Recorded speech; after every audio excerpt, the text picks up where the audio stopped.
a wounded member. There's a wounded member of Gen G here trying to follow up Howl. That grenade doesn't quite land over that wall very close, but the Mad is going to find a great angle. Help by Foxy, though. That's going to be shut down by Taemin. Matt had a chance to shoot initially, didn't go for it. That allows for Foxy to spot him, and now here comes Schofield over the top. Nice off angle by Ruin. Schofield, Ruin finds one apiece, and the rest of the Gen G players not in a position to assist. PO now coming in from one side, DG on the other. There's one knock onto Howl, but not a whole lot more they can do from this. And now, Third Eye, well, here they are, wreaking havoc to many more teams. Double-digit teams fighting with single-digit teams. And so far, the double digits are coming out on top. Example, another knock from the side of Third Eye. Uba and Mel, the only ones for Na'Vi left standing, trying somehow to save their position here. Example is not going to get revived. Third Eye rotating up and taking Heaven part of Heaven and Hell. And it looks like Na'Vi just trying to get out of here. Alia also has to be left behind. Last two remaining in a vehicle, sending it on in. 4 AM, I'm sure, put a little bit of extra pressure onto that spot, as well as that Gen G fight. So 4 AM, with their split on the east side of Yasnaya, they're getting some good third-party action. Yep, they got the entire field under control and should be able to see Na'Vi make their way on through in just a moment's time. DG, oh, nice nade lobbed on over, will find the first. We did see Pio go down before, so DG is all on his own, trying to now rack up as many points as he can before his eventual downfall will happen. Ruin checking for it, expecting to flank along this ridge. Skillfield with the utility in play to go for the revive. So no immediate point for DG98 off of his strike. And now the frag grenade coming out looks like it's cooked well. You want a hat, DG? Here's one for you. It's coming in hot. Wow, what a nade lobbed on over. Of course, Ghibli would have heard all of this. So parking the vehicle at enough of a distance that hopefully for them, Apocalypse did not hear that pull up. They're slowly creeping their way on forward in the very Korean style of doing these things. Go slow to the fight, but once you get there, make it hell. And once again, Ghibli, if they're able to find these isolated 4v4s that no big threat of third-party action, they're going to take them and they're going to be really, really strong while doing it. Though it looks like Apocalypse for Howl is, you know, expecting the opportunity. Third Eye, Oldless, they are still just wanting to finish. Na'Vi, grenades are coming out, that one backfires! It was cooked so well, but it was put on the wrong table. Oh, the window bars prove fatal once more as Uber goes down, and now it's just one left alive for Na'Vi. Melman on his own does find the first one, down to real low HP though, and here comes Richie. He's going to jump on over, he's going to vault on him, he's going to see him in the middle of first aiding, cancels it, gets him down. At least he's able to get the information and stops the first aid. Now, spotting that, the push does not have the timing to come. However, Oldless is trying to hold that angle. And Vox is going for the revive on to Adam. So Richie be unfortunate that information is not going to be usable in the next second. That's actually a frag grenade going back over towards Mel. Yep, here comes the pull up from 4AM as well. They were the ones to get the flush on Gen G earlier, so they know that there's a wounded Howl team set in this position. Ruin down to low HP, but Xiaohai first one to fall. They're dealing damage where they can't get the knocks, and the Mad is here to put a stop to this from 4 AM. Yep. Phase 2, hard shift towards the east. A lot of water, and this coastline is now the active play, which is why 4 AM is going for this maneuver. But with the Howl still holding points, still defending very, very well, suddenly 17 is coming in from that backside, and 4 AM need to figure out which angles do they want to hold from these two separate teams. Yeah. There's not a whole lot more to claim here. Issue is, as you were saying, 17 backfilling. The 4 AM has to get away from here. Where do you go? Where do you go? You can wrap your way up towards the north, but Tan.aw has full control of the two only compounds in that direction. So expect 4 AM to not necessarily go down real soon, but take casualties on transition. They are going straight into a position with this rotation coming through. Oh man, this is, God, these circles, this entire event has been brutal. And for it being the last day of Grand Finals, you would hope that it would at least give a little bit of slack to these teams. Not gonna happen. 4 AM rolling on up, a little bit of damage, but it's going to be Soul on the low ground. What? Melman! Na'Vi! If there's a time to make something out of nothing, well, just pull up a Saiga and allow for Third Eye to pull in one by one. Third Eye just got schooled on how not to push a shotgun. If there was a script for this event, for these individual rounds, it has just been lit on fire with the matchstick because nothing is happening as expected. Good grenade going to come out from Soul to get the knock, and then a follow-up from Anonix puts 2 more down for 4 AM, and it's all on to Xiao Lu. Smoke's coming out, gonna try and go for the revive, but I'm surprised that frag didn't do that final point of damage. This is so well set up by Tan.aw. They leave this building open. They want opposing teams to take this position because they have the 2 overhead compounds available. Soul was sat behind the wall of the shack on the northern side, just waiting. Whenever a team gets here, we spring the trap. They did so here. Nothing 4am could do to stay alive. Nice setup, nice execution by Tan.aw. So the population of this play, the population of this game right now is looking very familiar to the early parts of this tournament. We're already down to 13 teams, 45 alive, and well, the circle, it makes perfect sense why that is the case. At the very least, hopefully this frees up space for teams to, more teams to arrive to try and have a better hold here, but now it's Day Trade following up the angle that 4am just couldn't quite complete. Loki did get knocked. That is going to be an angle no longer utilized for Tan.aw in the meantime, so this could be the window that Day Trade need to really put their flag down. And this is an issue for Soul as well, because Twisted Minds are actually pulling up on this knock. They caught the split. They saw there was only 1 on the roof, only 2 in the compound. Salute. Well, there's only so many angles he can peek from that, and hey, from Tool is just a little bit short, won't make it all the way in the window. Now Salute needs to make a decision. Do you hold? Okay, gonna go for the revive. Perfect molly. Such a good molly, though. That's not gonna be enough for Tan.aw. Timing was perfect for Twisted Minds, and that is going to be it for these high ground players. It's all on to Soul and Anonix here. Suddenly in the middle, and now this circle. Hard shift southwest, hard shift southwest. I have no clue what the best play is here for any of these teams. I mean, for Twisted Minds, they just got blessed off of that split. Again, it requires guts to call the bluff. It requires guts to full speed send it into it, but they saw it. They got the knock they needed to make the play happen, and the execution was flawless. Now, good real estate on the northern side of the circle, but if this one continues shifting south-southwest, we are in for a, I mean, I said last game, I'll say again, we're in for a bloodbath of an endgame because there's going to be practically nothing to play around. Day Trade going back here into these little World War II bunker positions. Ascend also rotating up into the safe space of the cliff sides of the beach. But it's not going to be safe for long because the blue is going to be closing in and there's not a lot of space. Exactly. Up towards the north in the meantime, teams have slowly crept their way on it, but we're running out of space with the water playing a factor, with the hillside and Stalber playing a factor too. So Cerberus and STK close to one another, but we cannot forget about Tianba on the northeastern side too. There's a lot of big teams up here on the north because of the hardship back down towards the south. STK, Cerberus, Tianba, and then of course Twisted Minds and what remains of Tan.aw right below them. So this is a very, very populated edge of the map. Toasty in the kill feed gets a knock on to Poo Chills, but Haisaki, he has been a playmaker for Cerberus. Pushing himself forward, spots Vegas in the back, shots do come out, can't get the knock, and now, position known, position identified. Yeah, STK, I think they're just going to chill on this one. They still have the chance to wrap down on the western side if need be. They heard the commotion between Twisted Minds and Tan.aw. Tan.aw has, Twisted Minds has no good reason to leave that compound until the very end of the game, or if they get shifted out. So I think it's smart on STK to sit tight on the high ground position, and if they can, by their presence alone, force Cerberus to take the fight to Jamba, that they can then third party. Slowly has an arm in play. Just holding my breath, waiting for him to be able to find a headshot with that. Yeah, exactly. And look at Haisaki here, trying to flank to the north side. The rest of Tianba are actually rotating, I think, because of that. I believe Linshu spotted Haisaki's flank. And so he's immediately going up to hold point, but that just means that an angle held by the rest of Cerberus. And Haisaki now knows where Tianba are relocating, where Tianba are repositioning themselves. And Tianba caught out in the open. Caught in the open. Unexpected. Haisaki with the peek. A little bit of damage.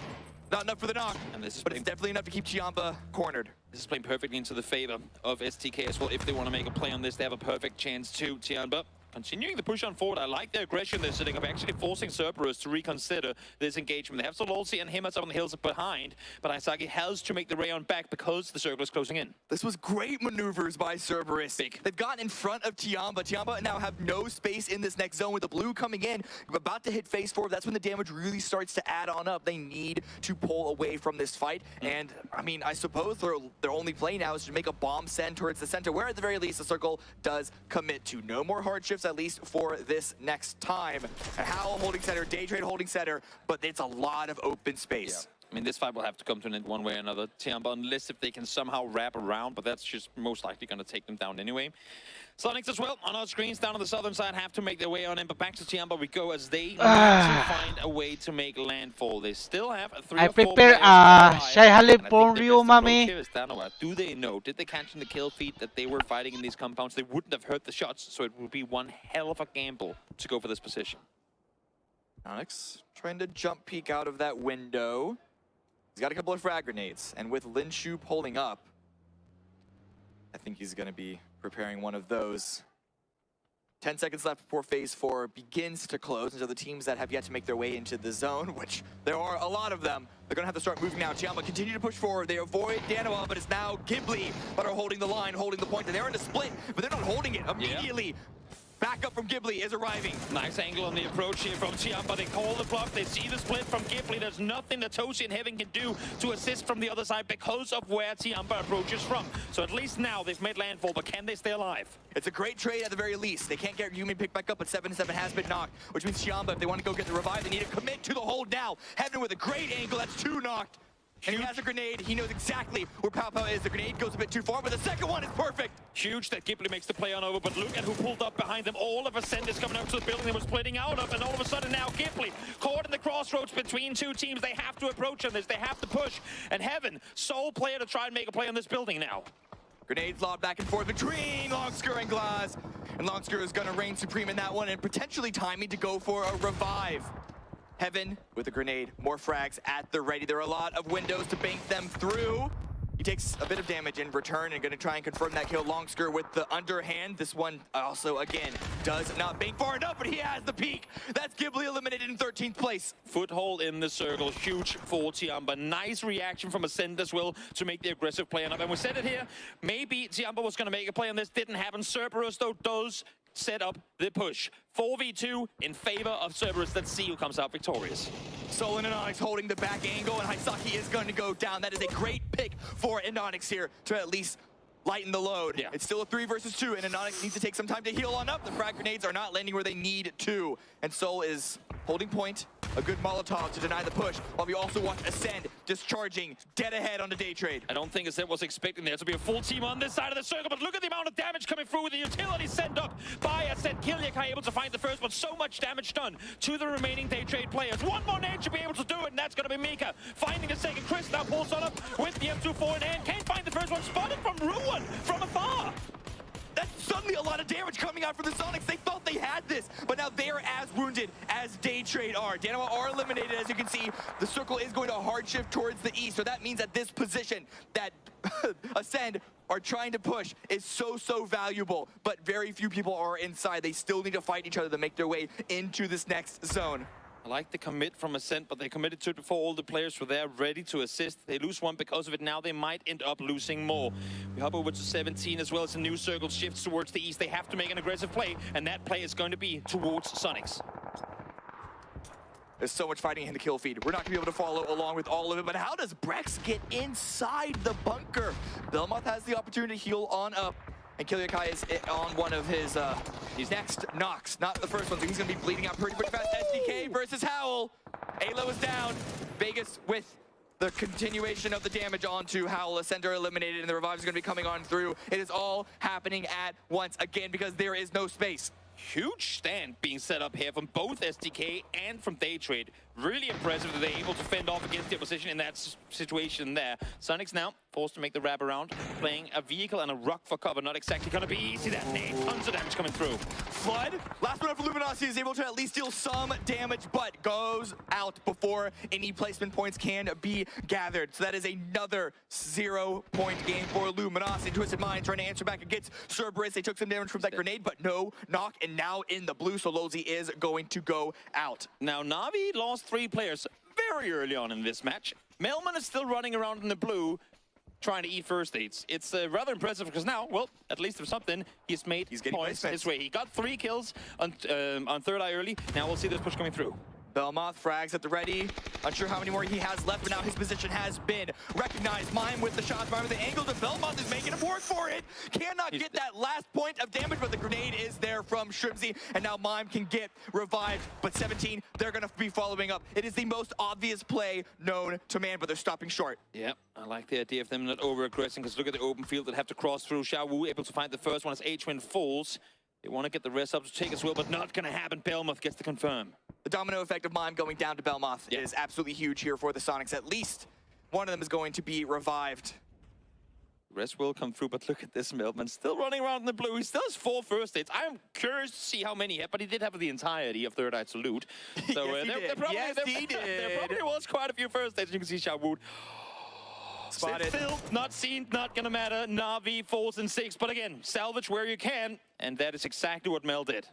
Mel did more than enough for Na'Vi here. Oh yeah. Still only sitting in 6th place right now, and it sucks when there are 17 and Sonics ahead of you, still in this round with so few games left to play, but it is something. Circle's gonna shift away from 17, at least hard shift up to the northwest, and SDK with the hard cover that they have, as you know, being on edge as it is something to play out of.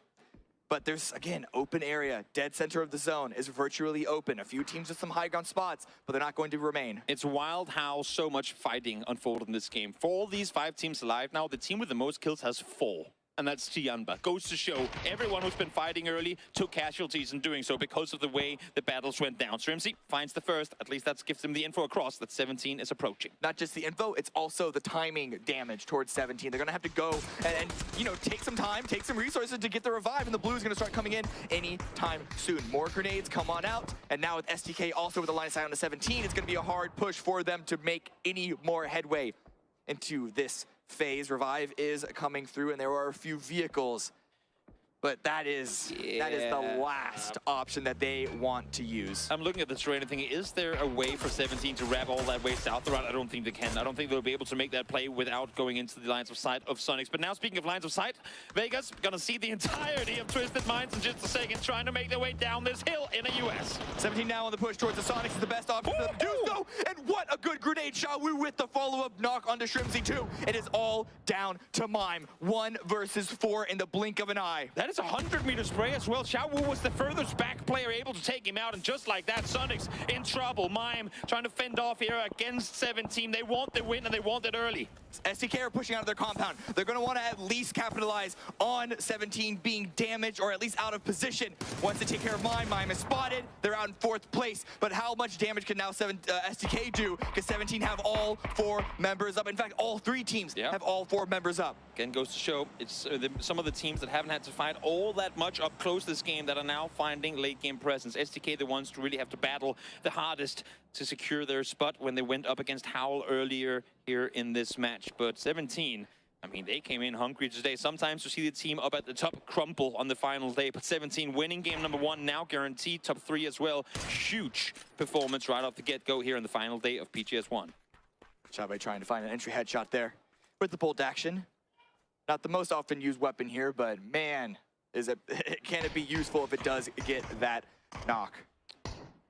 Waiting for the next shift. There's still 2 more of them to go. I mean, we lost that, you said earlier into it. It was pretty much a group stage game with how many teams went down in the beginning of this match. So it is going to slow down a bit. There's plenty of open terrain for these teams to utilize. So now it's about the big brain plays. How do we outmaneuver our opponents? At the moment, until we see the shift, SDK have a really good spot because they have Penta and Alo, as you can see on your screen, on that high side flank. That is going to actually be the most damage potentially onto Twisted Minds, but they're currently paying attention to 17. It's going to be Perfectix with that first knock and trying to go for the confirm. Logo's taken very low as well. The circle is going to center up dead center. No one is incited, and the fact that 17 have taken these wounds is really, really bad for them, and it's trades across the board, though. SDK can't even deal damage to Twisted Minds without Alo going down. Knocks across the board for everyone. Batulin should be able to get back on his feet. They have 1 car for cover, but look at the dark smoke coming out of it. Yet US is going to be alive for, I think, 3 or 4 more bullets. They have to get down the hill. I mean, it's all 3 teams. All 3 teams do. Exactly. All 3 teams need to get down the hill.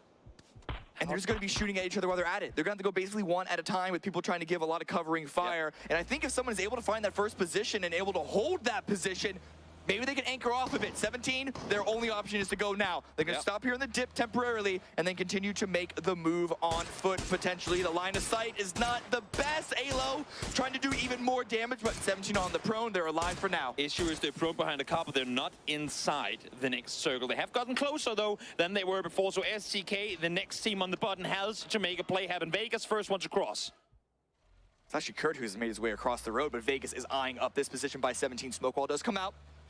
Suju is staying behind just in case disaster strikes, but the rest of the vehicle is sending it in, and they're able to find the tree and another blown up car. So that's a point of cover for 17. Ooh. But Vegas, the angle strikes.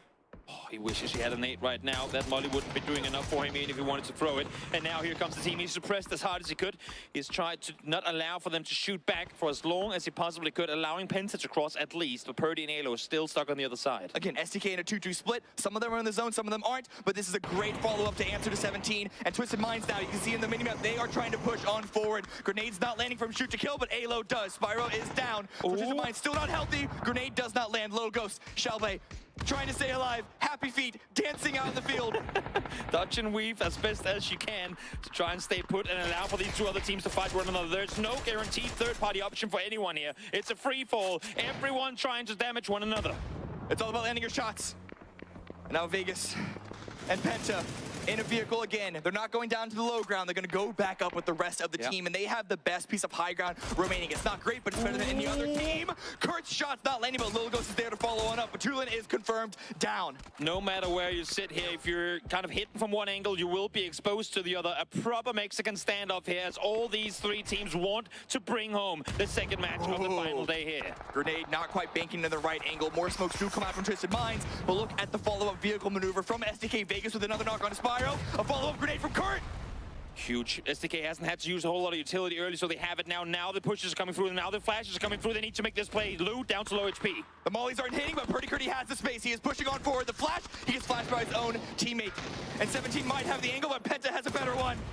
1 down, 2 down. As I say, the perfect finds Pert in all of this, and you have to expect 17 to push off of it. Look at the angles that 17 now have on SDK. That strike from SDK just didn't happen fast enough, but Vegas is still there on the far side, anchoring for the team. Kurt can maybe get revived here, and that'll give them the man advantage. 17 needs the opening, though, because they are not inside the next circle. They need to find a Hail Mary knock. Xiaopei with a bolt in hand. If you can land one here, that could be the entry for your team. Sushu is right on the cusp of the circle and has maybe just now made landfall. It's Vegas to make the play for STK right now. Needs to play his life. Wants to wait for S17 to be focused so hard on the rest of the team. But now he's strike. Can't quite get the spray. He hasn't been knocked again, but that is a grenade on Lil Ghost with Vegas' name written all over it. Even if it goes a bit far, it should be enough to get him. As I say that, no damage done. Just a centimeter off, and Vegas off of that, able to get the first hit off. Just barely, but Vegas is alive, and his presence alone is keeping 17 hiding in the corner. Xiaopei down, Lil goes down, it's all on to Suju. He's able to knock Vegas, but 3 still up for STK, and they take the win in the end. 9 kills, STK survive. Huge game for STK, the team with arguably the worst position in that push on in, but able to bring it home. It didn't look good for them, but that is a lot of points scrapped in a very dire moment of this tournament. All those 3 teams at the end, just trades onto revives, and they trade again, and they move, and they find the angle. And let's find another angle back onto the desk as we go there, setting up game number 3 of the day.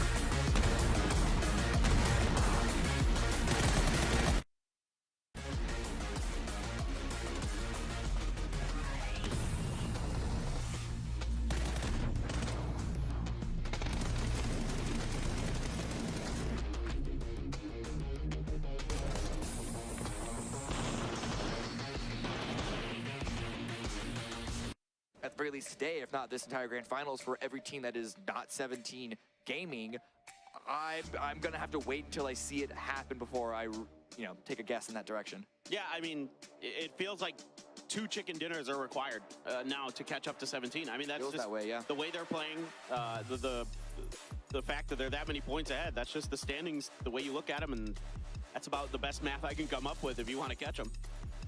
It might not be the most perfect math, but it's pretty close. It's a nice little, it's definitely something that the teams are going to be all focused on. And should be their goal now is not just picking up a couple of scattered points, but doing what you can to go for the win. This could push some teams that are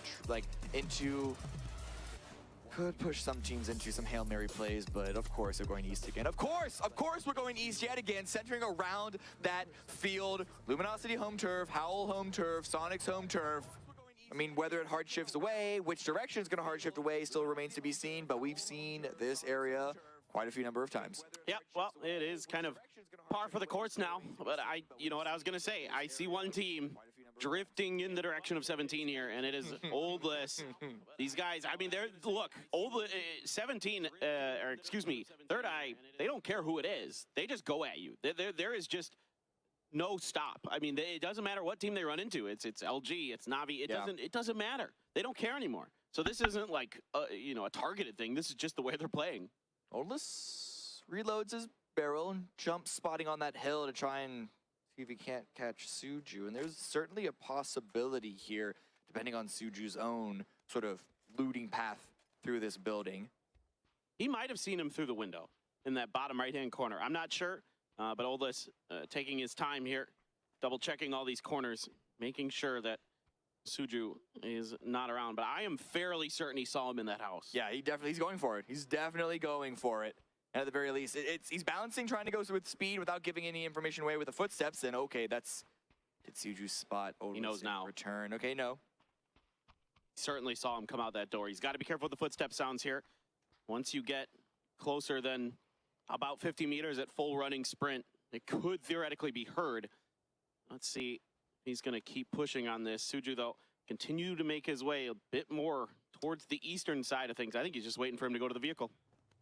Okay, Suju. I wondered if Suju spotted Oldless. We are going to go to a replay while this continues on out. This is going to be the 1v4. This is what happens if Third Eye, if you push onto Melman, but in, oh man, of course Oldless gets the knock while we're watching this. Of course it's Third Eye on Third Eye. They just can't get enough of the limelight. Yeah, well, Oldless trying to get in there to make sure he can finish the job, or at least barricade Suju enough that it won't happen. But yeah, Oldless here is going to strike early. Once again, Third Eye is aggressive in the early part of the game. Let's see if Oldless can get out of this situation. Should be able to get out of this for free. Because 17, Suju's already been finished. There's no way to say, I see one team. Play while this continues on out. This is going to be the 1v4. This is what happens if Third Eye, if you push onto Melman, but in, oh man, of course Oldless gets the knock while we're watching this. Of course it's Third Eye on Third Eye. They just can't play while this continues on out. This is going to be the 1v4. This is what happens if Third Eye, if you push onto Melman, but in, oh man, of course Oldless gets the knock while we're watching this. Of course it's Third Eye on Third Eye. They just can't get enough of the limelight. Yeah, well, Oldless trying to get in there to make sure he can finish the job, or at least barricade Suju enough that it won't happen. But yeah, Oldless here is going to strike early. Once again, Third Eye is aggressive in the early part of the game. Let's see if Oldless can get out of this situation. Should be able to get out of this for free. Because 17, Suju's already been finished. There's no way to get the revive. There is no reason for them to go back and take this one singular player out, because they have, again, in the Eastern Circle, a pretty good track to find a central position, a good line there. They're going to have to go with only 3, but just leave, you know, let Oldless just run away with that one. Give Third Eye whatever they can get here. This has been the name of the game for them for the last couple days. It's just non-stop aggression in the early part of the game, and it has gotten them out of last place. I'll say that. But, you know, like you were talking about earlier, it doesn't get you much more than that. Yeah. But that is their chosen method to, I mean, I kind of get it yesterday, because you're just trying to play, you know, from behind anyway. You might as well go for as many points as possible. Who knows? Maybe you're able to snowball some of those early kills into, you know, a big chicken dinner. Yeah. Unlikely, but hey, it's okay. Anyway, we can talk about that at another time. We can sort of go into whether it's a good thing or a bad thing for the game. But right now, day trade, other teams, they're just trying to push into the circle, trying to find one of those central positions. Of course, there are a bunch of splits here. Sonics being one of the teams, again, splitting across this open field. This field here, northeast of Los Leones, is really, really good for these wide spreads. And so far, even though we've been here a lot of times, similar areas, none of those splits have really been punished just because of how powerful they are to hold with the lines of sight between the two buildings, or whatever positions are being held. Exactly. Twisted Mind's one of those teams we were talking about earlier that maybe has a chance doing some damage to Na'Vi, but not able to find the knock is Lou. Perfectix now rolling in right next to his teammate as they continue to kind of keep eyes on this 2-2 split that Na'Vi has, but they have the 2-2 split of their own, just kind of jockeying for position. But right now, you know, you've got Spiro and Batulins on the backside to kind of watch to make sure that the backsides of Lou and Perfectix are clean. Hamas, Cerberus. A big wide spread for this team on the northeast, as usual. Now Ghibli pushing on up. Hamas definitely hearing the vehicles. The question is, does Ghibli expect Hamas to be in this position? At the very least, it is a 1v2. So even if Hamas is able to get the knock, likely chance to get the trade before Hamas can get that immediate confirm, the immediate flush there.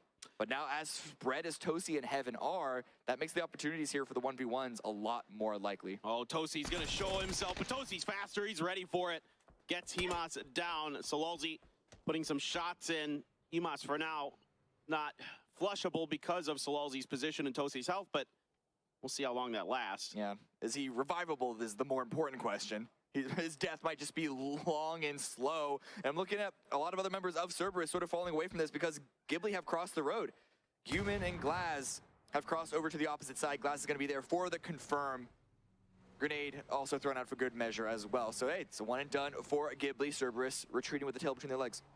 Yeah, so some early damage done to some of our top teams in the leaderboard. Cerberus and 17 both losing a player early. Mel's going to find Summer at distance, and Na'Vi certainly one of those teams that is in spitting distance of potentially making a run. We've seen it before. We know that, tell you what, if any team in the world can do it, it's Na'Vi.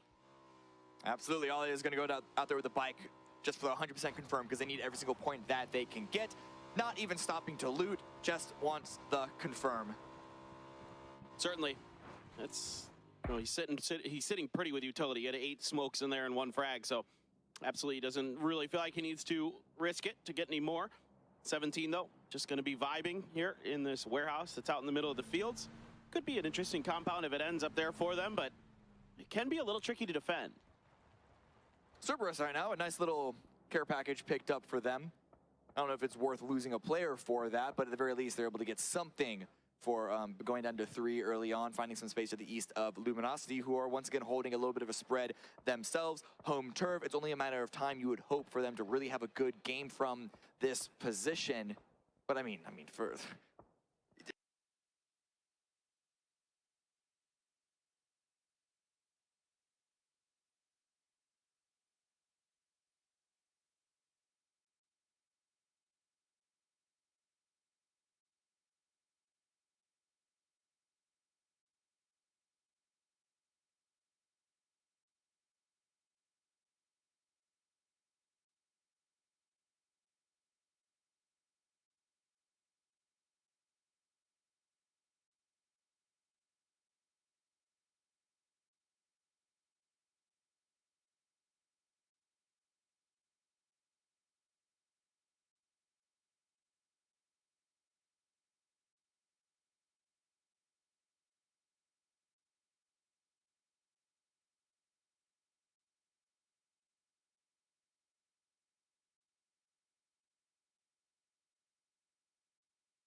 I mean, no excuses. Poor play definitely is one of the reasons why they're currently sitting in 16th place. But maybe I'm biased here, but I feel like they have just been dealt a heavy hand and just thrown curveballs in the most tilting ways imaginable.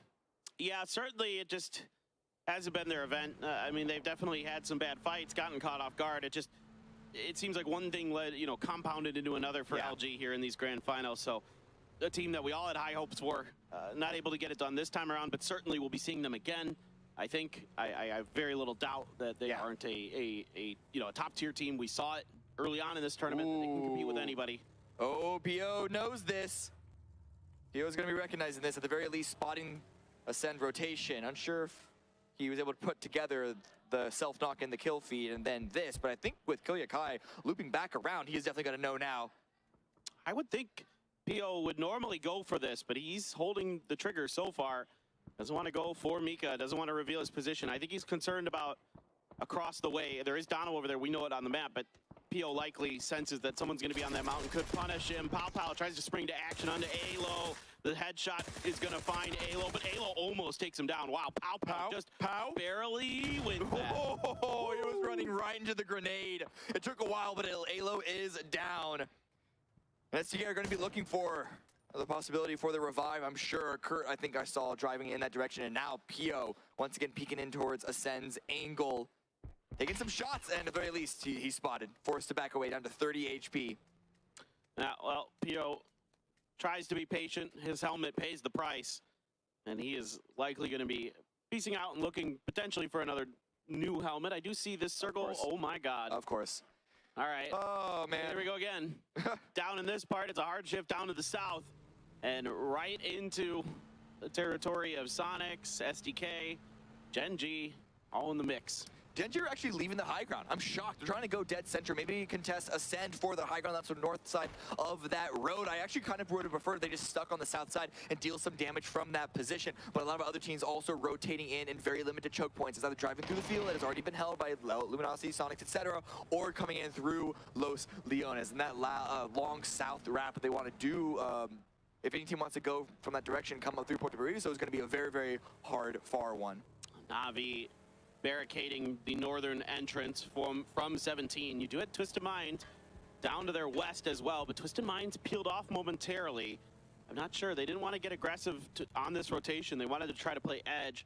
Tan.aw now going to shift over more in the direction of where we just saw Ascend a moment ago. Tiamba, Genjits, Taemin, Longsker here right next to Taemin. See what he can do. Taemin seems to be reasonably cautious, or is he just parking the vehicle, or is he trying to get out? Okay, he's trying to get out. It's something, I think. Oh, this is... No, he's parking. Oh, I thought he was going to drive out. Oh, this is dangerous for Taemin. It is. Hop House on one angle, Longster on the other, and the rest of Gen G is pretty far away. I imagine they're going to have some sort of angle. At the very least, Taemin is going to have this little upper... Okay, well, no, he's not even staying there. He seems to be completely unaware of Chiamba's position. Now he's running out in the open. Longster not quite with the angle, but the door open. It's going to be an easy fight for 7-7 to win. Yeah, just a great sneaky play here from Longskirt. And that's going to claim another point for them and for Tiamba, trying to get back into that top half, trying to change some of that money that's going to come into their hands, of course. Top 8 is where you want to be sitting to get extra money. Yep, absolutely. Pretty much impossible for Chiamba to try and gun for that top spot. Almost half the points that 17 does. But any extra dollar in their pocket, any extra PGC points is, of course, going to be very, very highly coveted now. 4 AM on the west edge, coming across Twisted Minds, and they're just going to be driving past Spyro. Spyro unchecked, and that's going to be a tire popped out. This is a great option for a spray. Yeah, he's got a good opportunity, but can't quite make it work with that 2X. Bouncing just a little bit too much. Now he's got Crazy on the off angle and have to try to win a tough fight. The rest of Twisted Minds now looking around, trying to figure out how they can help.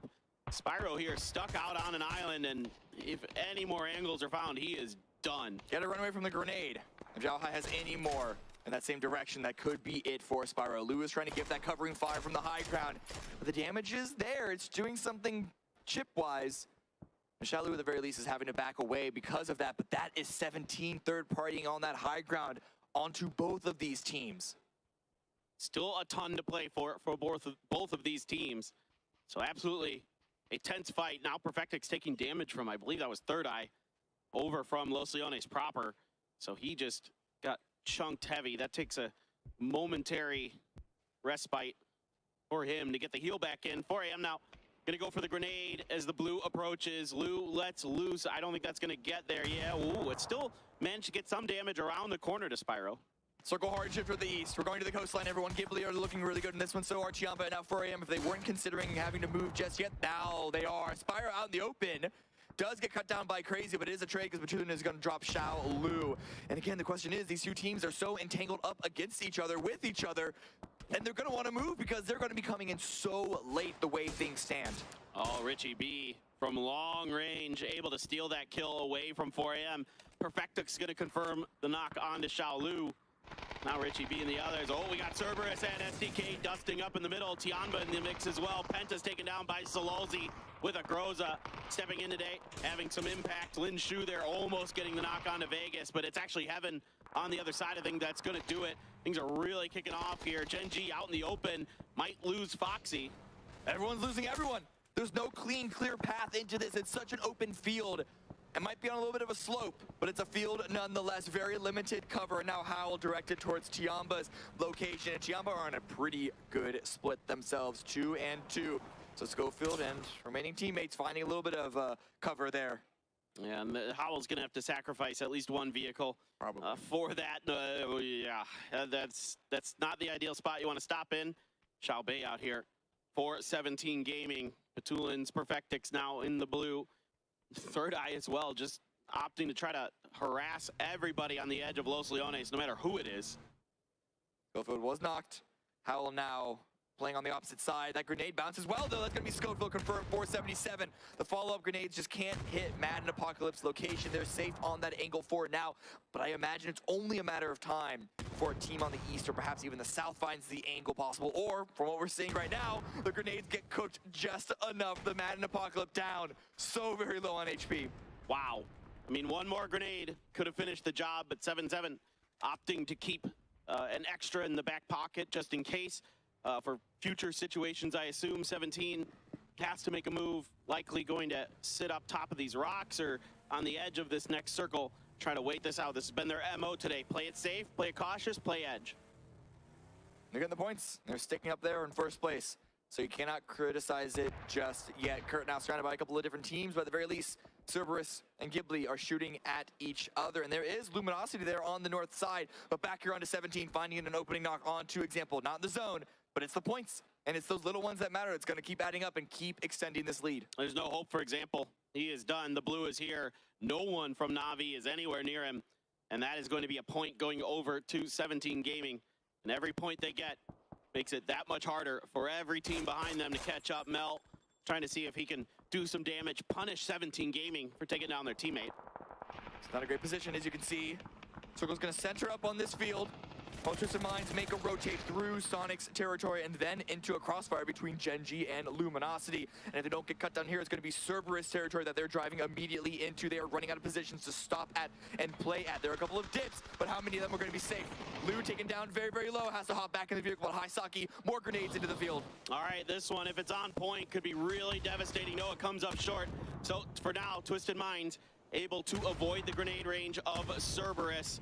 There's a fight brewing between Tan.aw and 4am at the bottom right-hand corner. 4am getting wiped out with their two surviving members from Tan.aw. The Cerberus are continuing to push onto this, and they are once again dealing the damage. There's a little bit of third party incoming in from Chiamba, but it is not enough to deter Cerberus from this push. Kickstart also getting involved. Flood also getting involved. Stakers is getting picked up as we speak, so they're going to try and get activated here on this northern edge. Yeah, certainly LG wants to end the day on a high note and looking to find some damage, find some kills, see if they can recover and get themselves feeling good, at least somewhat decent at the end of the event.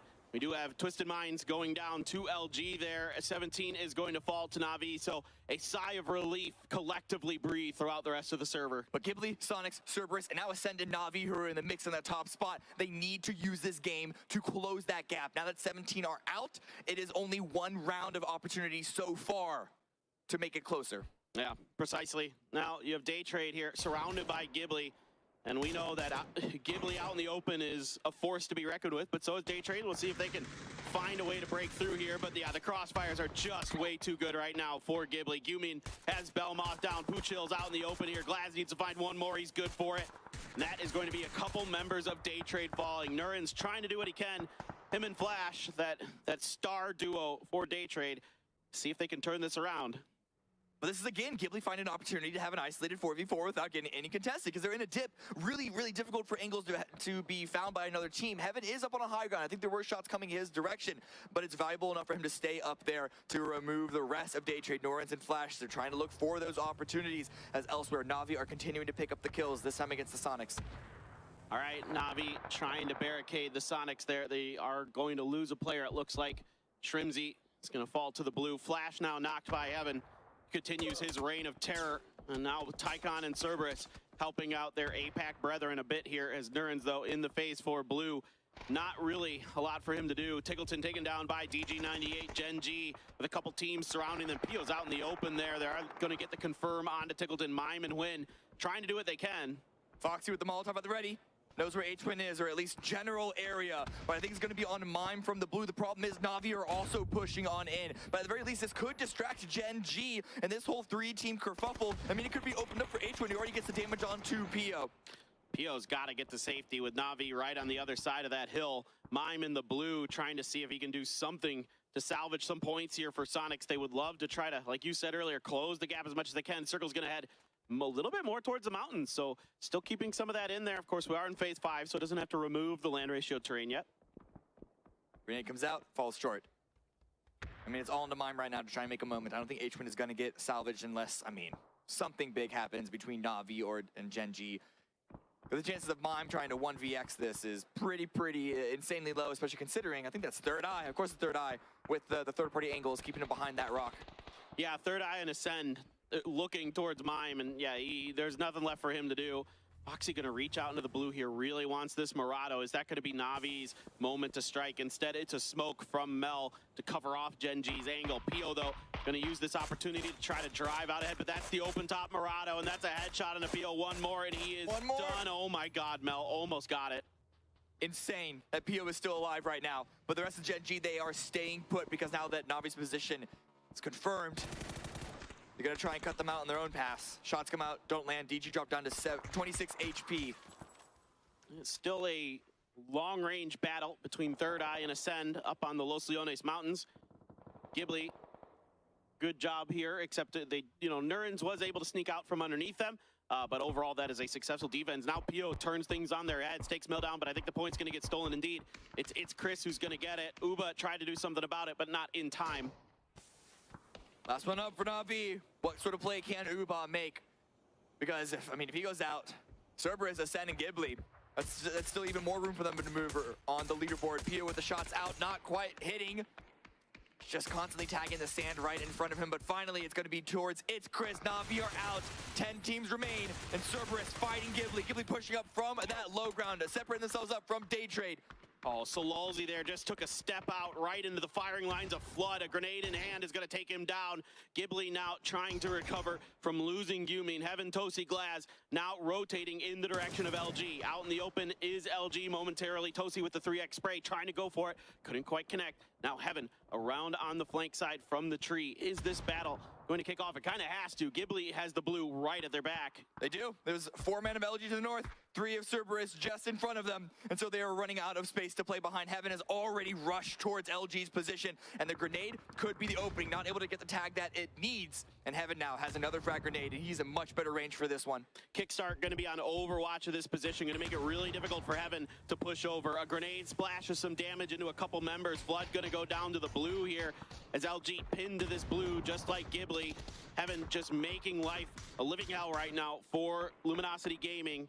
Some grenades are finding the mark there. Heaven's going to try to prone and go for the spray on the Snakers. Can't really make it connect. Heaven himself in trouble. Glaz able to bail him out, but it's Tycon Cerberus striking from behind, taking down Glaz. Tosi under pressure now from the side. He gets hit by Kickstart. Isaki going to get knocked by Snakers. This is a mess. This is a great push from Tan.aw. The shift went towards the west, and so they're going to come here and try and finish all of these teams to have a clean push on their own, but they are taking casualties themselves. Soul has been knocked and confirmed by Kickstart. Toasty, the last one up for Ghibli, trying to heal in the smoke, but with the crossfire of the two strong teams of Luminosity and Tan.aw. Well, Cerberus are eliminated, but how much longer can Toasty stay alive?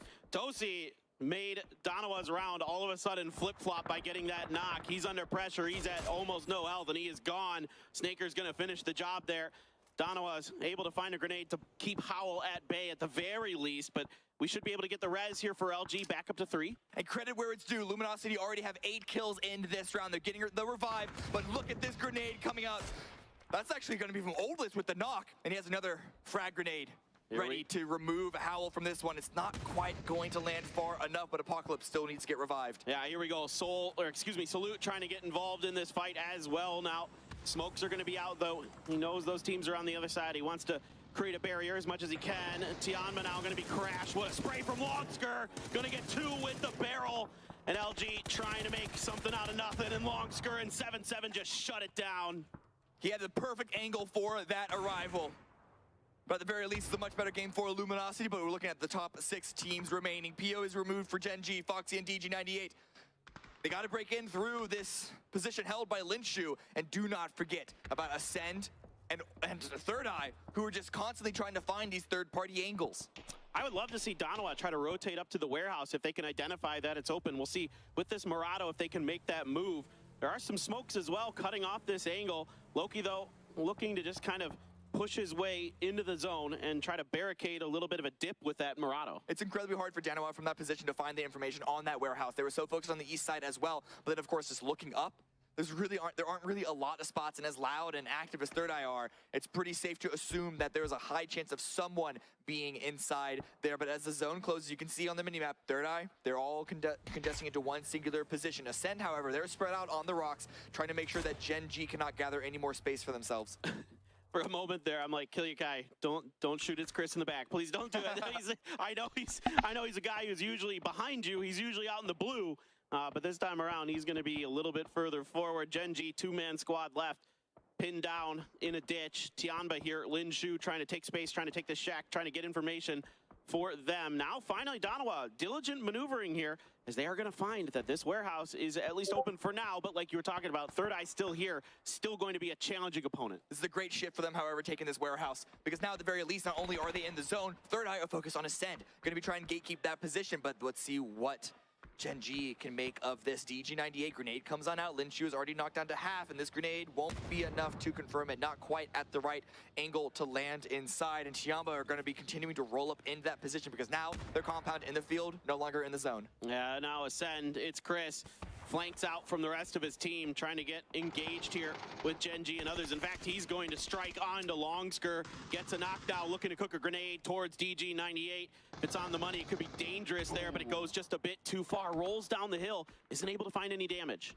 77 with the counter utility, wants to revive Longsker. Pop out there on the off angle, but taken very, very low. Removed by Kilyakai, but Vox confirms Brex from Ascend. So this fight is not going down without some damage towards Ascend. But what a molly from DG98. Tianba are just losing space, losing ground. They have 8 kills, but it's all on to Linshu. Yeah, Ascend here really hit Tianba at a weak time. When Longsker was kind of in a bad spot, here comes some more stuns, trying to back Linshu off, trying to give Gen G some kind of space, but you still have Ascend overwatching this fight, trying to make sure that no one on this northern corner can get into this next circle. And yeah, it's Chris who's gonna set him down. 2 big kills for Ascend. Gen G had to go for the push, and if Chris wasn't there, Linshu was going to have a good opportunity for it, but now with Gen G removed from this angle, Ascend can focus a little bit on the last remaining member of Tianba. That's It's Chris's job, while the rest of Ascend are trying to push down to the south, but It's Chris gets removed. Suddenly that control in the north is gone, it's over, it's done with Linshu, potential opportunity for revive on teammates. Yeah, you can see Kilyakai and Mika here nowhere in the vicinity to help. They're kind of busy still messing with Third Eye, who's got 2 knocks of their own to deal with. They're going to shut the door on these grenades. Great timing on that, expecting those frags to come in, blocking them from doing any further damage to their team. But Mika gonna line up for another one. Adam sitting right around this door. A grenade is gonna go in, but he jumps to action and they're gonna trade each other. You gotta love that. Kilyakai here gonna come in, either go for the res or go for the point. Old List trying to find an off angle, spots the body, but is now spotted in return, goes for the finish. But now there's an opportunity for Killer Kai to go for the finish onto Adam. Instead, he's going to try and drop inside and take that 1 versus 1. And Tan.aw, they are pushing on this. They know that this is their opportunity to make the winning maneuver. There are so many solos left in this warehouse. They just need to surround it and cut out the survivors. Yeah, here they go. Loki on point with that level 3 gear, and the AUG going to try to lead the way. Old List, the only survivor for Third Eye. Still got one member of Ascend to deal with. That's Killer Kai. And Tan.aw trying to use this 3 versus 2 advantage to take control of this compound, maybe see if they could take control of this game. Some grenades here being prepped, but right now Tan.aw is sitting tight. I think just maybe waiting for someone to make a move. They're going to have to leave this warehouse at some point, and Tan.aw are fully ready to play the war of attrition and even come in from the blue off of this. Oh, okay, traded knocks there from Old List, but Salute with the sawed off. Able to get right on top of an Onyx and go for the res. Howl in the meantime, just I cannot believe that they are still alive at these crates. Like, they have survived just barrage after barrage. There was a res earlier onto Tianva, but now there's going to be the flush onto 7-7. So once again, it is just Lin Shu left for the Chinese squad. But look at the Mad. He's trying to find that final angle against Lin Shu, but knows that he cannot push too high up on that ridge line without getting spotted by the remaining players on the high ground. There is Killer Kai left for Ascend on the far side of that warehouse, and with Tan.aw spread out as they are, they might actually think that they've cleared this area and that the final remaining snakes are in the field. It's going to give Killer Kai the opportunity, but an Onyx, perfect timing to check behind him. Oh boy, an Onyx there. Just the reactions from this guy, we've seen it time and time again this tournament, have been incredible. Killer Kai doing the best he can. I love the idea, but now Apocalypse has a knock on a Salute way out on the flank here on the edge of the circle. Yes, he's going to be able to stay ahead of the next circle, but can Tan.aw get to him in time? Meanwhile, Lin Shu is choosing to just let this one play out and save himself for the right moment. There it is. A second, it feels like, but now an Onyx going down, and Lin Shu still with the angle onto Loki. Maybe there is more to play for here for Lin Shu. Well, Lin Shu really smart positioning, and now Salute is all but dead. Here come the grenades now, though, right on the back of Lin Shu, splashes into his feet. The Mad trying to finish off Loki, can't quite do it. Now going to line up for another frag out and over on towards Lin Shu. That one I don't think is going to do much. Yeah, just about 24 damage. Salute confirmed. There goes an Onyx. Loki here going to have to heal up, and Lin Shu just barely surviving. Is this one finally going to finish the job? It does. Howl, a 2v1 now versus Loki. They've stuck their way to the end game multiple times before. Can they confirm this one into a win? Good shots coming out. Loki is still making it work with the AUG, but his vest is so damaged, so low. Good news for Loki is that level 3 helmet is still in decent condition. Few first aids left for him as well. Knows the situation with that, but tree to tree is so dangerous. This tree is so narrow, and it's going to be Howl. Apocalypse finding the final kill, and it is going to be Howl taking game number 3 here on the last day of BGS 1.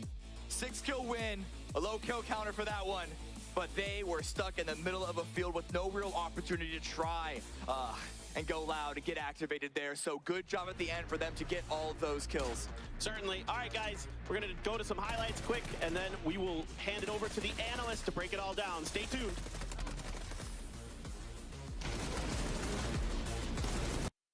Totally forgot what I was actually going to say. So sorry. Into this.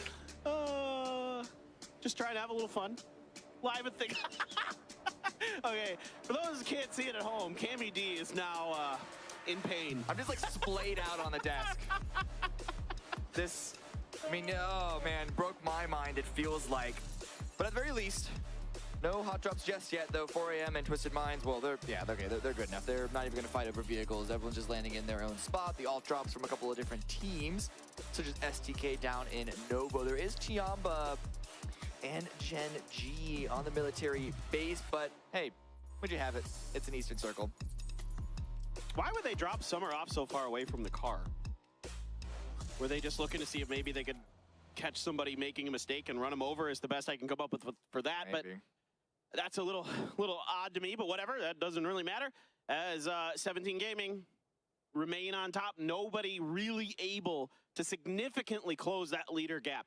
Cammy. Yeah, the only team that really made a big jump there was Tan.aw in terms of like threats to 17, and their jump was to put themselves in position to threaten further with another jump. So yeah, it's still, I mean, 3 games left, 3 rounds left. It's definitely possible, but I'm pretty sure it's going to have to come down to at least one, maybe back-to-back wins, and 17 just letting off the gas. As long as 17 get like 4 or 5 points around, it's looking pretty said and done. Yeah, back-to-back wins is still now looking difficult. Like it has to be huge games to back up those wins. It can't just be these 4 or 6 kills. Yeah, it's tough, dude. I mean, it's, you know, somebody's going to have to muster some kind of offensive here if they are going to challenge 17 games. But the problem is, as far as like trying to go for a Hail Mary play for a high risk, high reward, these circles and the hardships have been making it so difficult for teams to even play a standard game. So it's almost like the base game of these zones is a high risk, high reward send with the nature of just how many hardships we've been getting, which forces teams to just go in one singular direction. And because they're hardship towards water or towards rock, you can't even do a wrap. You're coming in from a singular angle, and it's just like taking fights in tandem, parallel with each other. I mean, Tan.aw at least are on the move very, very fast. I just don't know how much loot they have. Yeah, and another thing that is starting to kind of catch my interest is that you have teams like Tan.aw and others that are getting very aggressive, that they are really starting to just play for points, trying to get as high of a placement as they can, no matter what the results are, and just, you know, just going all out here. And that makes the chaos on top of what you're talking about, the circles, you know, with the way that the teams are playing as well, just adds to this mix.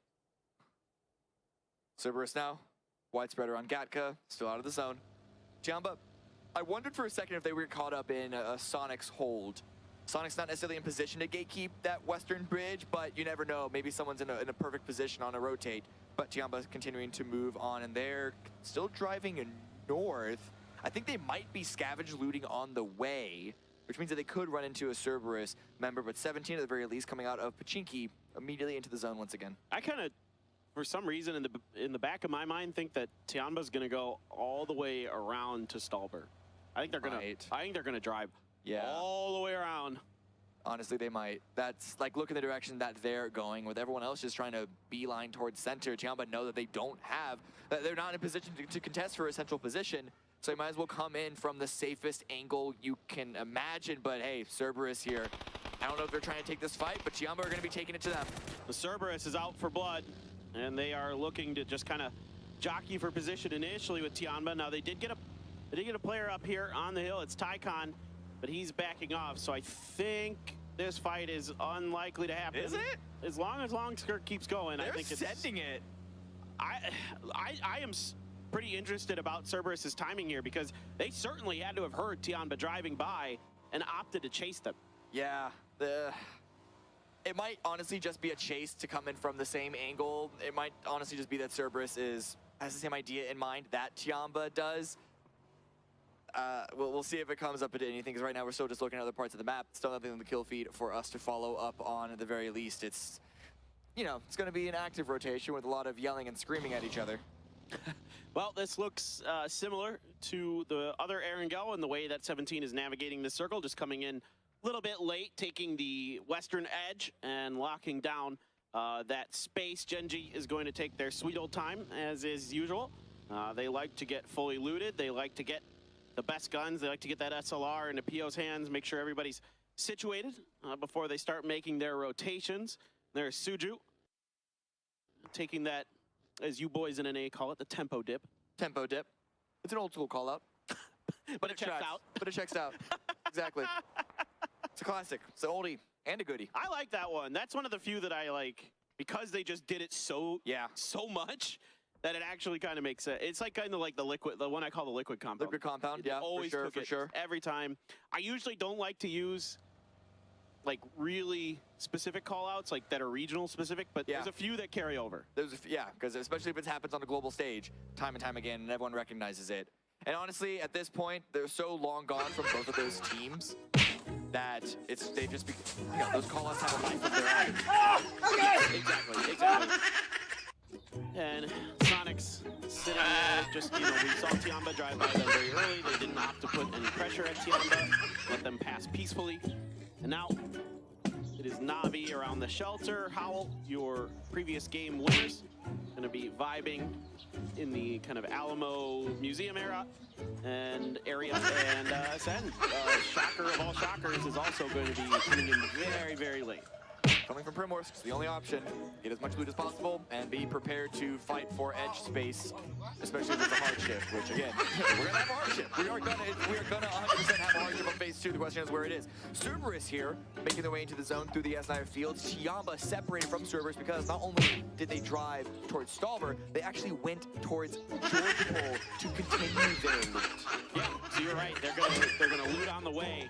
I'll be curious to see how they want to attack this circle, actually, now that they've stopped there. Maybe they're going to cut through Razak or something. Curious to see how they want to approach this one. 4 a.m. sitting out there just on the outside of that dip we were talking about a moment ago. We're going to pop some shots at Schofield. Long range, but for the mini, doable with that high bullet velocity.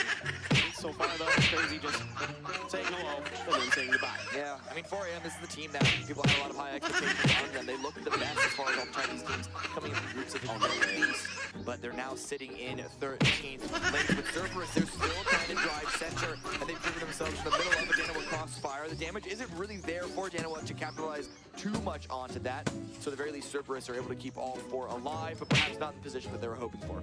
Yeah, I mean, this is something you always got to be aware of if you're going to drive anywhere in and around the Yasnaya field. The Dan.aw on a circle like this is always going to be fanned out, usually heaven and somewhere else in a 2-2 split. So you got to be kind of aware of that positioning, those crossfires, so they can get set up. Genji here also. The latecomers, them and Ascend might be bumping into each other outside of the circle.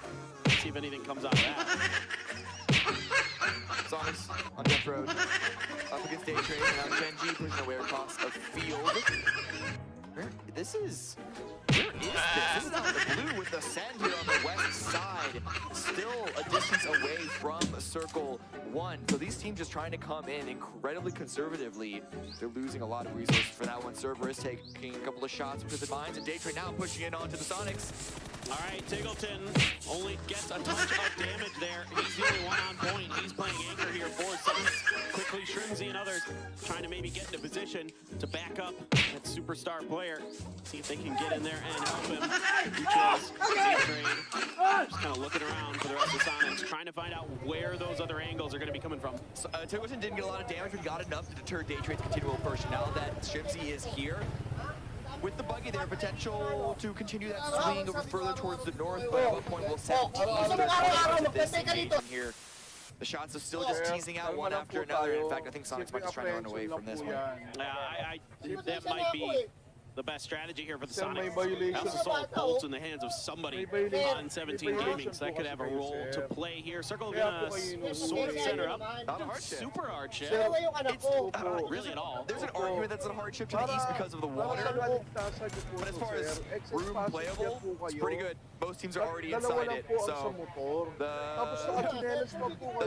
the pattern has been broken here in game number 16 of the grand finals. Perhaps they'll carry on further, but now Lurado trying to find some space. Of course, it's third. Why does this keep happening? I mean, they loop similar spots on this map. Sir, piloto po ako. I know. Kung nasa airline kayo, dapat mataas talaga yung standard the nyo. fates, I suppose. Eh, alam niyo kung bawal ang excess passengers, sir. In the museum, bawal po ang he's going to use this opportunity to try to retreat.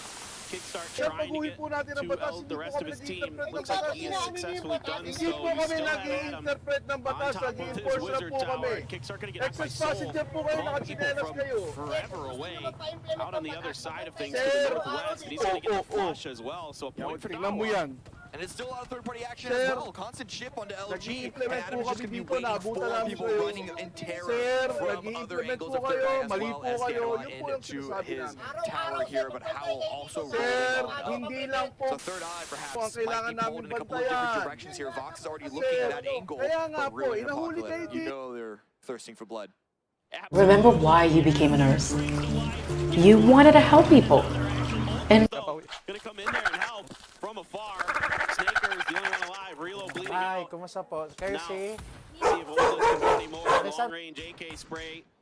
Trying to find Snakers there, but Snakers rotates to the backside of the Wizard. Here comes Richie B on the flank with the buggy, looking to try to get the kill onto Snakers. Gonna get that grenade ready. Snakers here had to have heard it, trying to rotate to the other side, trying to do what he can, but it didn't matter. Oldest got it before Richie B even got there. More damage coming in from Tan.aw, perhaps another knock on Richie B, but he's running inside and able to get the revive on to Adam, so there are still 4 up. Fox also rushing to find safety in this tower, but amongst all that fight with Oldless now going down, suddenly Third Eye have lost all control in this area. I have to say, that's a beautiful trap play that they just set up. Like, that is really nasty. Like, the angles that they're able to come at, the fact that they're able to get Adam back up and running, just in my opinion, a really smart play here from Third Eye. I know it sucks that it's, if you're fans of NA PUBG, that it had to be that way, but still, I was really impressed there. Vox went to go revive on Oldless, so maybe if they can get back up to 4 and have a little bit of a 2-2 split, this sort of, the resources will still be maintained in terms of control and spacing, but now P.O. in the middle of 4 a.m., a widespread for a Gen G as they're just trying to gather up all this information and maybe a little bit of spacing on the west side as the blue closes in onto them, but P.O., he could get popped off, and if he does get discovered. Certainly the essence of P.O. in play. Once again, this is his MO, constantly out there on his own, looking to set the tempo early for Gen G, looking to get some of those points, get that much needed space as well. Tan.aw did actually rotate all the way around Yasnaya, so they're coming in from the north side, and it is wide open on the northeast, so if it does hard shift up that direction, then they have once again, as the desk was mentioning, successfully predicted that. At the very least, they're coming in like raid bosses. They should be looted to the gills, but it is going to be another hard shift towards the east. I mean, again, hard shift in terms of where the water is, it could be a lot more rough in terms of like the borders touching, but there was a lot more teams that need to rotate into this one compared to phase number 2, and pushing up that hill onto the high ground that's surrounding prison is going to be very, very hard, especially with the fields on the north side, but P.O. is going to get isolated, surrounded by 4 a.m. Zhao Hai with the knock and the full confirm onto that one. Now, the rest of Gen G is driving in this direction, but I think they're going to peel off once they realize there's no hope to save P.O. 17. Diving right into the prison. They might just drive right in and play for placement points, play for safety. This is brilliant from 17 Gaming. I cannot stress how much I like this move. For any other team, I think this would be a silly maneuver. But for 17 and phase 3 being dead center, this is perfect for them, and this is awful for all the teams that are trying to chase. But Ghibli now up against the Sonics. These are 2 of the teams that are trying to make that chase, and they're going to be fighting each other. Ooh, that grenade just bounced a bit too far past Tiggleton. Life flashing before his eyes. Tiggleton now waiting for the regress from Ghibli, but right now Ghibli seems to be standing pat. Didn't find any knocks with those grenades, so they do not want to try to push this angle. Can be a bit tough trying to come up and over that hill with the way it slopes. So for now, they stand pat. Na'Vi out in the distance fighting 4 a.m. and Gen G involved in this. Yeah, and with H1, you can see the lone Sonics player there. A lot of lines of sight. It's going to be crazy with the knock on to Taemin, but perhaps H1 could be pulling Sonic's attention back this way to make sure that they're not backfilled. But I mean, Gen G and 4 a.m., they're just dealing so much damage to each other, though. I say that, it's mostly Gen G on the receiving end. Yeah, Taemin out in the open by that UAS. DG and Foxy scrambling to find some level of safety. They're getting shot at from a couple of different angles. Probably Na'Vi getting involved in this as well. Cerberus and Tan.aw scraping it up in the northern end of things. That's neither here nor there. There we go, down in the picture in the bottom right. Some are down. Crazy and Zhao Hai now gonna try to push the hill, see if they can get it done.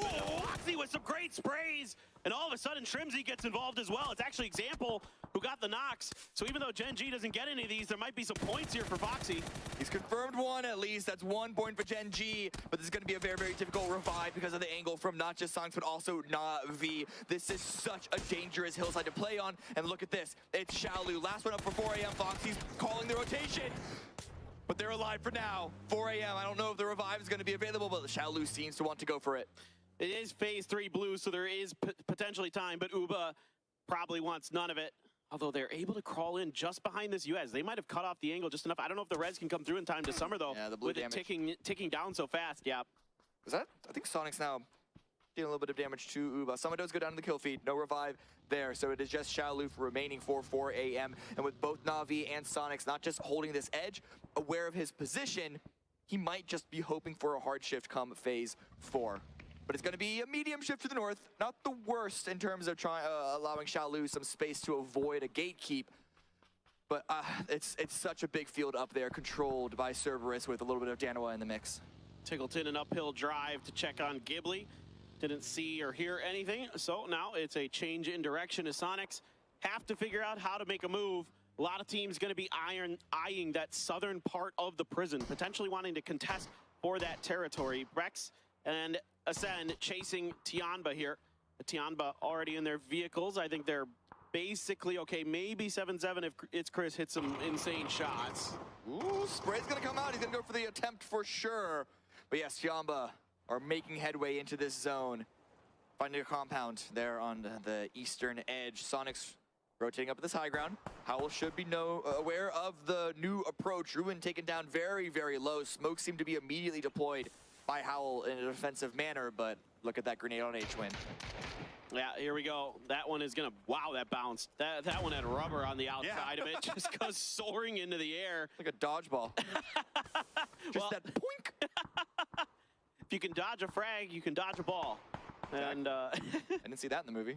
yeah, I didn't see it either. That would have been a good one though. Deleted scene, someone just throws a grenade in there. That would be good. Xiaolu up the hill towards Ghibli. Last man standing for the Angry Men. And he is going to use a bandage, try and get as close to full as he can, of course. Boosted, can sit through a little bit of blue. I mean, it chunks. You can see 3 damage per second in phase 4. Oh, he's certainly hurt by Glaz, but Glaz is actually in a vehicle. This is going to give Xiaolu the information that there is someone ahead of him. I am shocked Xiaolu didn't go for that. Yeah. I thought he had a great opportunity to just get a point at the very least here. I think he's hoping that he can just follow up on whatever angle, whatever wedge Ghibli can break into this next one, because Ghibli have to push in through. I mean, could be Daytrade, could be Sonics, but Na'Vi here also coming up from that low ground in the Howl Sonic standoff. Yeah, I think you might be right. I think Xiaolu's greeting here, and rightly so. He has to with the position that his team is in. They need points. They are down in 13th place right now, so. Yeah, can't just one and done. Exactly. I think you're absolutely right. See if he can make it work. Still seeing him on the back end. Sonic's here putting some damage into Ghibli. Scrapes here and there. H-Win taking some damage as well. Shrimzy watching Na'Vi. Tricky position here for the Sonics. A couple different angles they have to watch. Grenade doesn't deal quite enough damage, though. A bit of chip on H-Win. That next one does a little better, but again, the bounce towards the north. Still not favoring Na'Vi into this push. They're inside the zone, but they only have a small little rock to play with. The only thing that's really saving them is that Sonics can only run out so far without getting tagged by Twisted Minds, but Ghibli here on the south, they're running into Daytrade. Yeah, that's Flash from out in the blue. It's actually Vegas who gets the knock on it. Vegas gets the flush as well. The drive-by here, grenades being prepped by Poochills and company. Q being down, Toasty and Glass trying to hold the line, but Poochill's up and over. Greeting for the flush, and it's gonna pay the price. It's Purdy Curdy in the back, a grenade in the hand from Toasty, takes him down. Gumin quickly follows, and now it is only one player left for Ghibli. And where did the Sonics come from? They saw us find the kill feed. They know that they want to take control of the high ground, and they are here to finish what what SDK and Daytrade started. Only Glass up, still hiding out in the smoke. 4AM are eliminated in 13th place. Tiggleton on Sonics has been knocked. If they could have just figured out that he was by the tree, yeah, they could have gotten that, I think, but with a knock in there, a little bit of chaos in the Sonics. Couldn't quite find those grenades, hoping that maybe he was on the edges of one of those smokes. Oldless down and out, indeed. Alia is gonna put that mini to work. Find a point there. Now Third Eye under pressure from Na'Vi. Na'Vi has to cut through this. There will be angles from other teams into this fight. Let's see how Na'Vi can get, let's see if Na'Vi can get something done. Good grenade.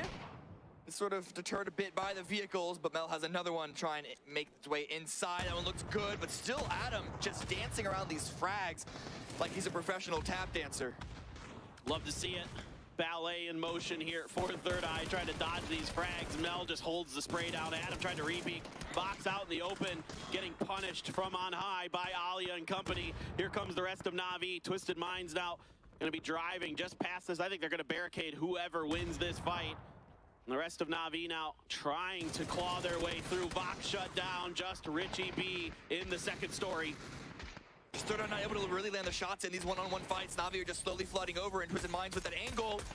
They're not making it easy for either of these teams to stay alive, and Richie B still up and at him, but surrounded, and the blue is closing on in. At the very least, Na'Vi gonna have to go for a desperate play of their own, because Sonics have come back in this direction. I love to see it. Let's go.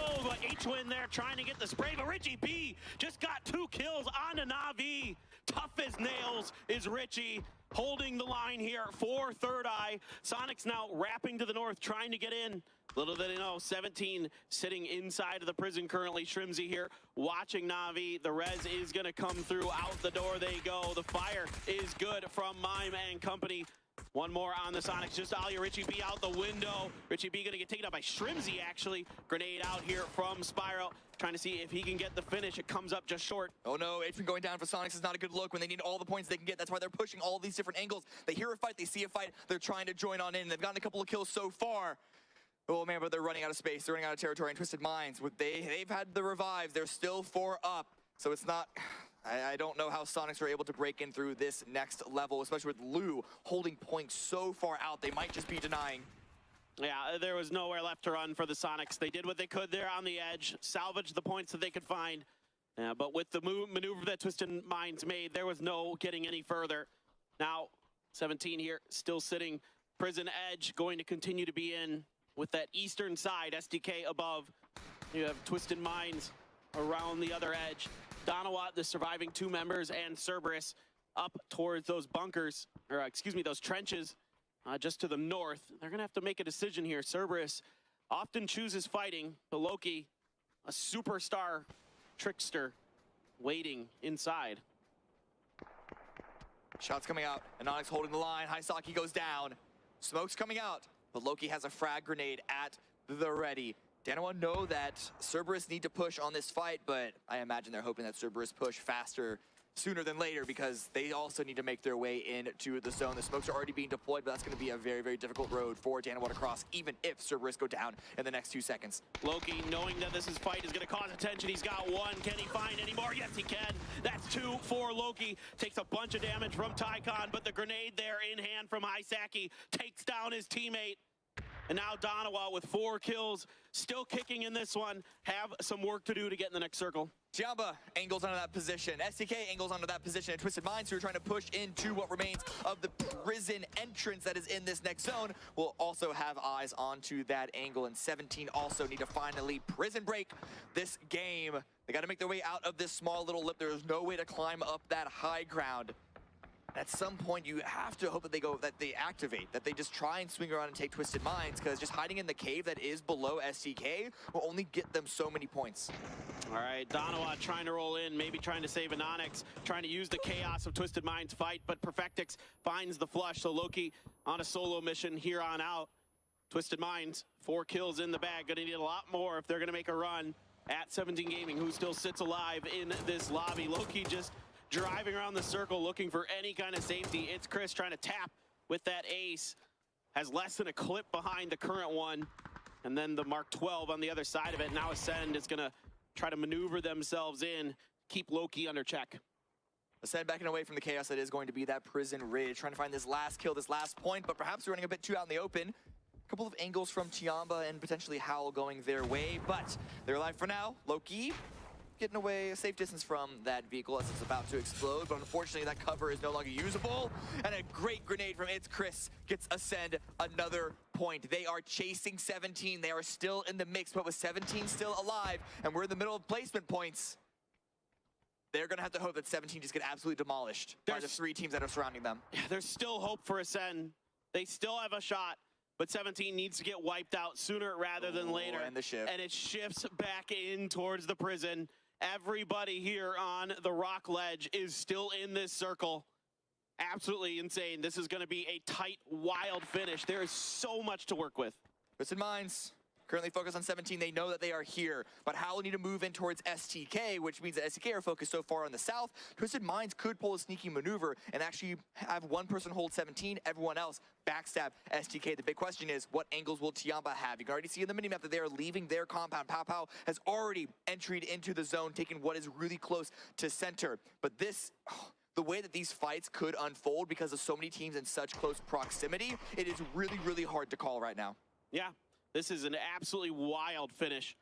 Of course, 17 loving every minute of this. Teams are going to be watching for them to come out. I'm sure they've been identified by now by Twisted Minds. Tiamba, like you were mentioning, has control over the center of the circle. Ascend, if they're going to make a run, it's got to start right now. They got to start winning this game. There's a knock and a flush there. It's going to be Howell actually gets it. Some shots from Apocalypse and Killiakai to the other side, but Pow already in the center. Has a great angle to turret from. A bit too late of Ascend for Ascend, and now they're taking a lot of damage, and they're still not in the zone. Grenades, utility, everything is coming out from Howl Esports, as well as TaN.aw, but Howl distracted by a couple of different sides. They want to get all the kills that they can. Pow with a great knock onto Mika. All right, it's Chris. Has slid his way up to the rock ledge, but he is trying to do something. Killiakai down as well, so it's just Chris for Ascend. Keeping your eyes onto them as they're a team who has hope to maybe unseat them, but no, they're gone. They're out. The man now springing to life on top of SDK. The Molly is out right on top of Vegas. Not much he can do except sit there and cook, and he is gone. 7-7 now, and TaN.aw looking to maybe finish the job. TaN.aw looking really good in their positioning. Because Twisted Minds at 17, they're still so entangled with each other. TaN.aw can just hold a surrounding position onto Howl. And look at this spray by Perfecting, still not landing the final pieces of damage, but Howl go out. TaN.aw, this is their game to lose. No doubt about it. TaN.aw is firing all cylinders, especially Pow. 5 kills in the bag already for him. The Molly is out trying to flesh out these angles, trying to clear Twisted Minds out of these cracks, but it's going to be Perfectix who pops up and pops Pow. A headshot is going to keep Perfectix from peeking again quite so soon, but Longscrew with the frag grenade, make sure that it's going to be even longer than that. One revive for Twisted Minds, and another one immediately falls. The res being stuck here, it is good. You have Pow back up and running. Linshu on the flank, and Longscrew now it's his turn. He sees his teammate putting up big kills, and he wants to get involved. 7-7 gonna flush out Perfectix. More grenades trying to find Batulins, but Batulins able to get his way back down the other side of the mountain. 17 still has one player left. Xiaobei is gonna be sneaking out some incredibly important placement points for them. Here we go, around the corner is Pow. 7-7 gets Spyro. Longscrew gets taken down by Lou, but Pow from up above is gonna take him down. It's a 3v1. And they should know that Xiaobei is left in this small little cave, under this small little ridge. There is nowhere else for a player to be. 1 versus 3. I don't know if Xiaobei is gonna have an opportunity to win this game, but still 17 again. Second place, 0 kills. But second place, they just cannot give anyone any slack. They went out early last game. That seems to be the only opportunity that they're giving. It was a masterful move to drive into the prison. Just absolutely huge brain stuff from them. You cannot fault them at all for the maneuver they made and the price that they are paying for it, because it is a cheap real estate and they get a ton of points out of it. TaN.aw is zeroing in on this position. Yep, that's gonna be the angle found. Pow with the final kill. A bunch of kills for that player on TaN.aw. 12 overall for the team as they take this win. TaN.aw with the late rotations just seem to constantly put themselves in a great position to capitalize on the shifts. Yeah, they're having a great run here towards the end of the tournament, climbing that leaderboard as much as they can. Again, every position matters, especially once you start getting up towards 8. But guys, we have some highlights, and then the desk is gonna break things down, so don't go anywhere here at PGS1.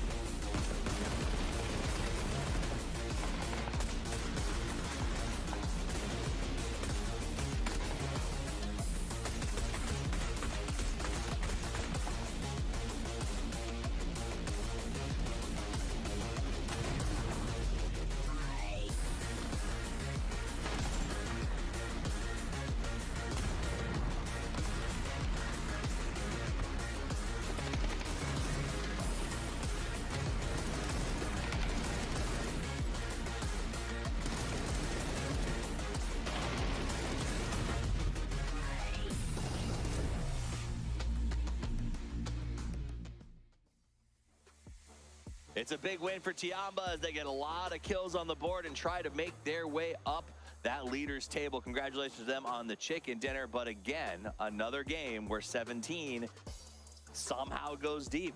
I mean, yeah, the consistency that they're able to show, and also the late game circles they've been able to find have been super impressive here. And this exact spot here, like that's a spot, especially with the shift that went towards them. Like you're just gonna guarantee yourself top 4 in that case, right? And that little point there, that's gonna be probably enough. We'll see if somebody else is gonna be able to catch up to them. it is a spot that snaky players like myself know well. And when they went there, I didn't think like they sent Prison early. We said, oh, this is a good defense play. They'll get themselves in the top 7. They'll get placement, and then they got the shift. I'm like, oh, it's top 5. And then they got that last shift, and it was just top 3 guarantee. Yeah, absolutely top 3 guarantee. So the fight was up on top of the rocks. We saw a really good battle going on between Howl and everybody else that was up there. Ultimately, though, Tan.aw, 2 games in a row, playing very, very well. I love what I'm seeing from them, and also the the potential from this team is huge here. Longscar, of course, the big change we saw from the beginning of the year.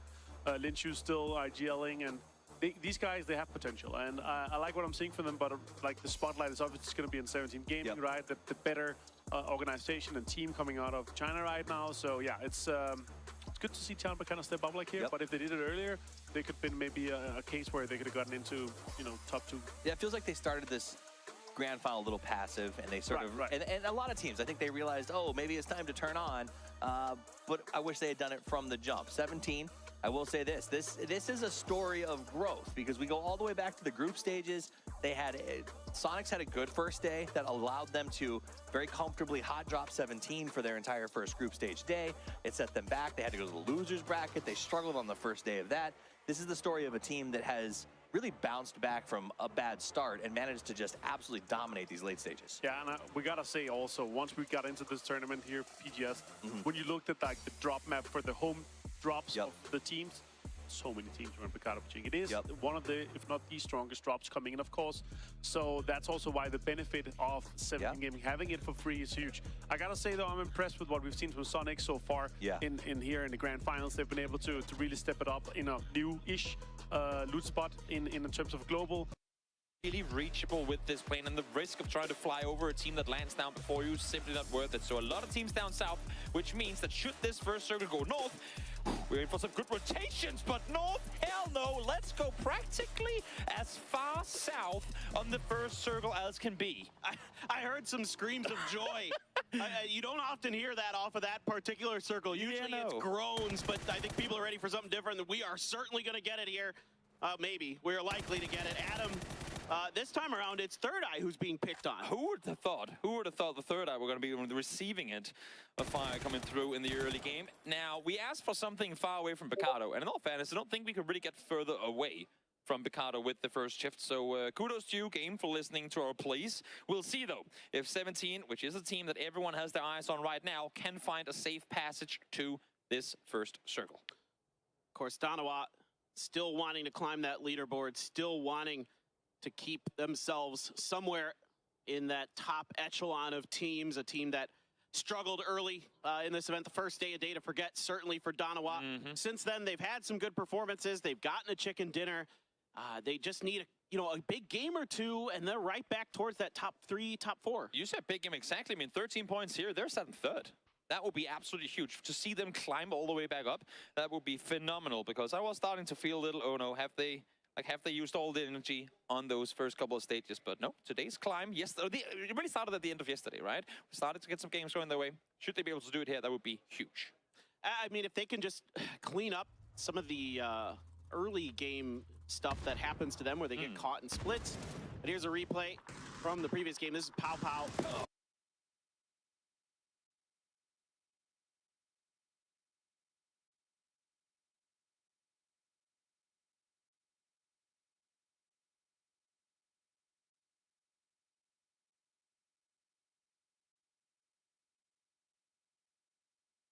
They came a little bit further down south, and now if they trade around them, I think they don't really have an option but to take around. But you can see the way they've parked their vehicle.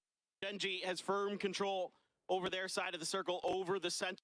Have to fight. Ghibli is going to drive right by him. He's going to have to make a go of it with the AUG, but nope, can't find the connection, and Evan is going to put Howl out in 8th place. Huge for Ghibli to come out victorious in that one as well. It could easily, with the AUG in hand, been 1, 2, maybe even 3 down there. But now the fight has unfolded on the north side. 17. They have to be dealt with early if any of these other teams want to catch up. Yeah, certainly some grenades are going to explode in front of Tan.aw, taking their time with this fight. Still a ton to fight for them. Xiaobei gonna load up with another frag. Nope, he's gonna, yeah, he did throw it. It is gonna go to the right there. Loki pinned down by the tree. Soul alongside of him. Some of their teammates watching the backside, but this fight hasn't gotten super crazy. Let's see if Pio can find a grenade to land inside of 17. No, it comes up short. And I think Xiaowu just picked up a shotgun inside that shack too. Could not be any better for him. Xiaobabe, those nades are going to bounce a bit too far. Not a whole lot of damage done with him. Circle shifts towards the roadside once more. So 17 still in. But because all these other teams aren't, the threats are getting that much closer. And the good news is there's 0 kills for 17 Gaming if you're these other teams. Of course, 17 just hunkering down. Ghibli now encroaching towards Suju. Tan.aw just really being diligent. They know that Ghibli likes to get aggressive, so they have to keep them under watch. They cannot let them spring to action and start breaking rank.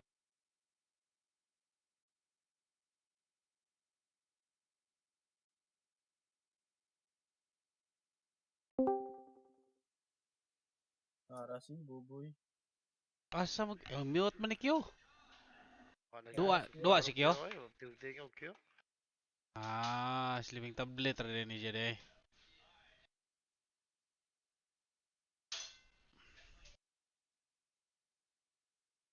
Mani mo ko? Luuya sa LG sa. Panglahas oy. Daw ko, daw kay 17. 17 na Nasa wa gawas ng gyud kagugod ako anay. So next. Pang third. Dulo Ano? ni Oh, Oh, bantog na. gamayan ng Sulit lives ka ng also. Sunix. Kinamatay. Hapit pamatay. Jinjiwa. Mo gi play ni Pio sa kuan gyud siya. Pang scout yung style. Ya, wad ay kabaw naman sa sila sa mga tao. Grabe ka SPO eh. Magnusara. Gani. Pag pagkasugod, okay pa pagkasugod. Pero pag pawanap mga pila na ka-games, ako na ayo. Ano, ang ilang gameplay hindi na mag-work kay ang uban kabalo naman sila sa mga kuan good. Di na sila kanang silbi nagba ila na i-clear ang mga range nila. Kita ka lang Sa style na mga to kanam. kanang grabe na sila kanang kon, magkuha na Kay sila leader boy. Invite na ko. Kay leader, magpapil kay na. black mo ko na kanam. Oh, Mo sort ko ninyo. Mo join ko. Ikay magkabay. Ikay Pwede po si kanam mag-VPN. Ikay mag-VPN. Ah, mag-rank ta? Oh, rang ta. Oh, Si Tap ra isog. Ya di ka lag flip. Agwan tahon. pila na pila. Pula lagi ko na siya. 200 kapit. Gusto nga na ito. Bisig na rin indot nga ko. Bisig 190 ba? Basag 150, okay. Di lang mo rin. Mamay. Kaya tanaw na usrak ba ang kontra. Puro cheater. Kaya naunhan ko pirmi.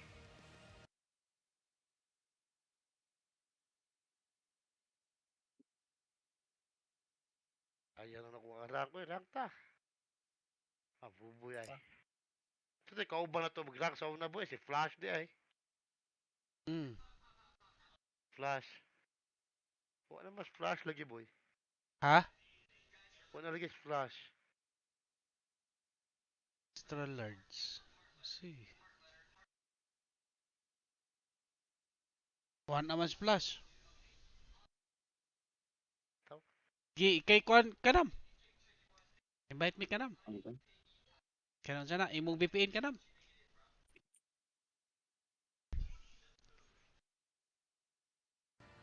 Nya rank up na ka kanam. Ansa man ako'y magkuan gamit? Kadit lang. Turn off sa ko mag turn off. Turn off. Sa ni o batong kuan?